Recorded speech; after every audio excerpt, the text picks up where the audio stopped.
Hello hi అందరికీ మన channel వచ్చేసి మంచి హెల్తీ రెసిపీ అని చెప్పొచ్చు. సమ్మర్ అయితే వచ్చింది కాబట్టి ఇది చలవ చేస్తుంది.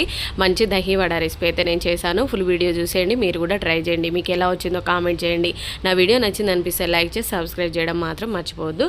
ఇప్పుడైతే మినపప్పు తీసుకొని ఒక 2 సార్లు అయితే నీట్గా వాష్ చేసుకోండి. మంచిగా ఏం లేకుండా చూసుకొని ఒక 2 సార్లు అయితే మంచిగా వాటర్తో వాష్ చేసుకొని పక్కన పెట్టేసుకోండి. మూత పెట్టేసి అయితే పక్కన పెట్టేసుకోండి. ఇదైతే ఒక 2-3 అవర్స్ అయితే నానితే సరిపోతుంది అనమాట.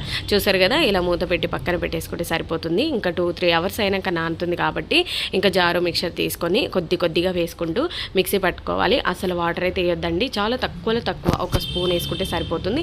ఇలా ఫ్లఫీగా వచ్చేంత వరకు మిక్సీ పట్టుకొని అంతా తీసి బౌల్లో అయితే వేసుకోండి. ఒక 3 వాయిస్ అంటే ఒక 3 జారు అయితే నాకు వచ్చిందనమాట. ఇలాగా ఒక 2 గ్లాసుల మినపప్పు అయితే నేను వేసాను అనమాట. ఇలా అంత పిండిని కూడా మిక్సీ పట్టేసుకొని మంచిగా ఒక బౌల్లో తీసి అయితే పెట్టేసుకోండి. ఇంకా ఇలా ఏం లేకుండా చూసుకోండి అనమాట. చూసారు కదా, ఇలా గట్టిగానే ఉండాలి. ఇప్పుడైతే దీంట్లో 2 స్పూన్లన్నర అండ్ రవ్వ ఉంటుంది కదా, మన ఉప్మా రవ్వ, అది వేసుకోండి. అండ్ ఇదంతా కలిసేటట్టు బాగా కలుపుకోండి. అసలు వాటర్ అయితే అస్సలు వేయొద్దు, పిండి పాడైపోతుంది. వడ వేయడానికి అయితే అస్సలు రాదనమాట. ఇది ఎంత బాగా మిక్స్ చేసుకుంటే అంత ప్లఫీగా మనకు వస్తుందన్నమాట. కొద్దిగా ఒక 2 స్పూన్లో కొద్దిగా సాల్ట్ అయితే వేసుకోండి. ఇదంతా కలిసేటట్టు అయితే బాగా స్పూన్తో అయితే కలుపుకోవాలి. ఇలా ప్లఫీగా అయ్యేంత వరకు కలుపుకోవాలి. చూసారు కదా, ఇలా డిప్ చేసుకోండి. ఇలా డిప్ చేసుకున్న తర్వాత ఇంకా మూత పెట్టేసి అయితే పక్కన పెట్టేసుకోండి. ఇది పక్కన పెట్టేసుకున్న తర్వాత ఇంకా సెకండ్ స్టెప్ వచ్చేసి అయితే బౌల్ తీసుకొని దాంట్లో మనకు 1/2 kg కర్డ్ పెరుగు ఉంటుంది కదా ప్యాకెట్, అదైనా సరే ఇంట్లో తోడు పెట్టుకున్నా సరే ఇంకా మీరు మీ ఇష్టం అనమాట. సన్నగా తరుక్కున్న పచ్చిమిర్చి అండ్ సన్నగా తరుక్కున్న ఆనియన్ అండ్ కొత్తిమీర కూడా, ఇవన్నీ కూడా ఏం లేకుండా ప్లేట్లో నుంచి తీసి అయితే వడలు అంటే మన దహిలో వేసుకోవాలి, పెరుగులో వేసేసుకోవాలి. అలాగే కొద్దిగా సాల్ట్, మనము ఆల్రెడీ మినపప్పు పిండిలో కొద్దిగా వేసుకున్నాం కదా సాల్ట్, అలాగే దీంట్లో కూడా కొద్దిగా వేసుకుంటే సరిపోతుంది. దానికి ఈక్వల్గా సరిపోతుంది అనమాట. దీంట్లో ఎక్కువ వేయదు, దాంట్లో ఎక్కువ వేయదు, సాల్ట్ మాత్రం చూసి వేసుకోండి. ఇలా అన్నీ కలిసేటట్టు అయితే కలుపుకోండి. కలుపుకున్న తర్వాత సరిపడా వాటర్ అయితే వేసుకోవాలి. ఎక్కువ లూజ్గా ఉండొద్దు, అలాగని చెప్పి గట్టిగా ఉండొద్దు, మన మజ్జిగలాగా ఉంటే సరిపోతుంది. మన వడ వేసినప్పుడు అది పర్ఫెక్ట్గా పీల్చుకొని చాలా మంచిగా ప్లఫీగా అవుతుంది అనమాట. పిల్లల నుంచి పెద్దవాళ్ళ వరకు ఎవరైనా ఇది ఎవరైనా తినొచ్చు. పిల్లవాళ్ళ నుంచి పెద్దవాళ్ళ వరకే, అంటే పెద్దవాళ్ళు ఉంటారు కదా, వాళ్ళు కూడా తినొచ్చు. వాళ్ళకు పళ్ళు ఉండవు కాబట్టి ఇలా నోట్లో వేసుకుంటే వాళ్ళకు కొంచెము పనే తప్పుతుంది. ఇంకా స్టవ్ అయితే వెలిగించుకొని బాండి పెట్టుకొని సరిపడా డీప్ ఫ్రైకి సరిపడా ఆయిల్ అయితే వేసుకొని, మనకు పాల కవర్ ఉంటుంది కదా, లేదా కర్డ్ వేసిన పెరుగు ప్యాకెట్ ఉంది కదా, ఆ ప్యాకెట్ మీద ఇలా కొద్దిగా పిండి తీసుకొని ఇంకా రౌండ్గా చేసుకొని మధ్యలో హోల్ చేసుకోవాలి.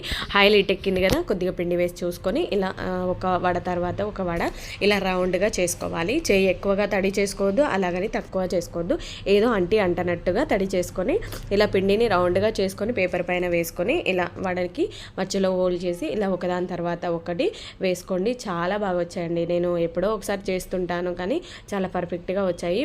పనంతా ముగించుకున్న తర్వాత ఇది నిదానంగా చేసుకుంటే మనకు పర్ఫెక్ట్గా వస్తాయి. కాబట్టి ఇది చేసేటప్పుడు కొంచెం కష్టంగా అనిపిస్తుంది కానీ అలవాటు అయితే ఈజీగా చేసుకోవచ్చు. ఇంకా 1/2 kg పిండికి అయితే చాలా వచ్చాయి. 1/2 kgకి చాలా తక్కువే, 2 గ్లాసులు, చిన్న గ్లాసుతో 2 గ్లాసుల పప్పు వేశాను నేను, అంతే, ఎక్కువ కూడా వేయలేదనమాట. ఇంకా ఎన్ని వచ్చాయంటే వడలు, ఇంకా టిఫిన్ లాగా కానీ చేసుకున్నప్పుడు కూడా చాలా చక్కగా, ఏదో పల్లి చట్నీ ఏదైనా చేసుకున్నప్పుడు కూడా ఇంట్లో 4 వడలు తిన్నారంటే హ్యాపీగా కడుపు నిండిపోతుంది. బయట నుంచి తెచ్చుకుంటే ఎంత రాదు.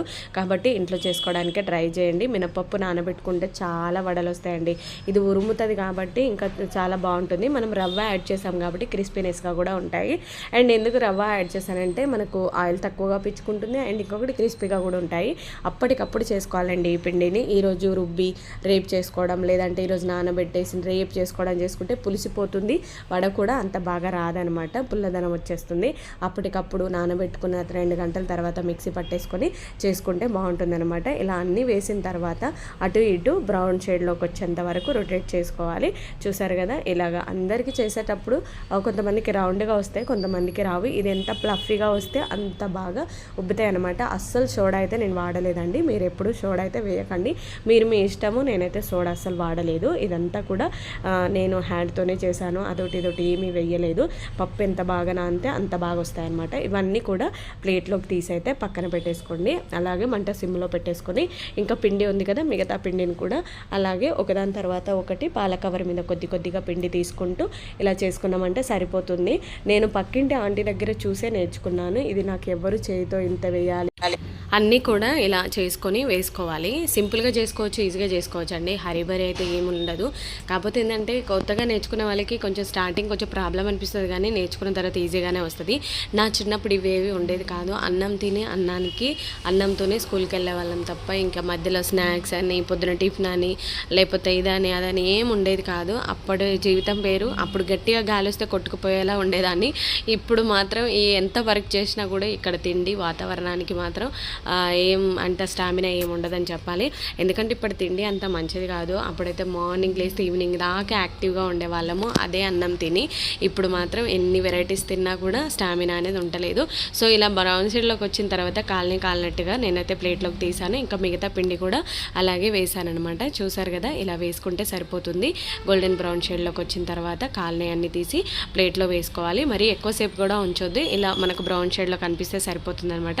అన్నీ కూడా ఇలాగే చేసుకోవాలండి, ఏం లేదు. ఇలా అన్నీ చేసుకొని ప్లేట్లోకి తీసుకున్న తర్వాత ఇలా చూసారు కదా ఎంత మంచి కలర్లా వచ్చాయో. ఇలా చూసుకుంటే సరిపోతుంది. అప్పటికప్పుడు చేసుకోవాలండి. ఇది స్టోరేజ్ అయితే అస్సలు చేయొద్దు, పిండి ఏం మిగిల్చకూడదు కూడా. ఇలా ప్లేట్లోకి అన్నీ తీసుకుంటే ఎంత కలర్ఫుల్గా ఉన్నాయో చూసారు కదా. అస్సలు ఆయిల్ కూడా ఎక్కడా లేదనమాట.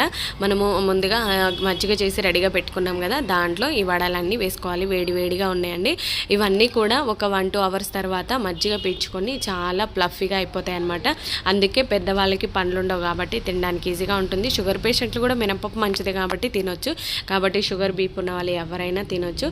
కాకపోతే ఆయిల్ ఎక్కువగా లేకుండా చూసుకోవాలి. అప్పటికప్పుడు చేసుకోవాలి. ఇది అసలు స్టోరేజ్ చేసుకోవద్దు. నా వీడియో నచ్చితే లైక్ చేసి సబ్స్క్రైబ్ చేసి సపోర్ట్ చేయండి. Thank you for watching. ఇలాగే చూస్తూ సపోర్ట్ చేయండి. Thank you so much.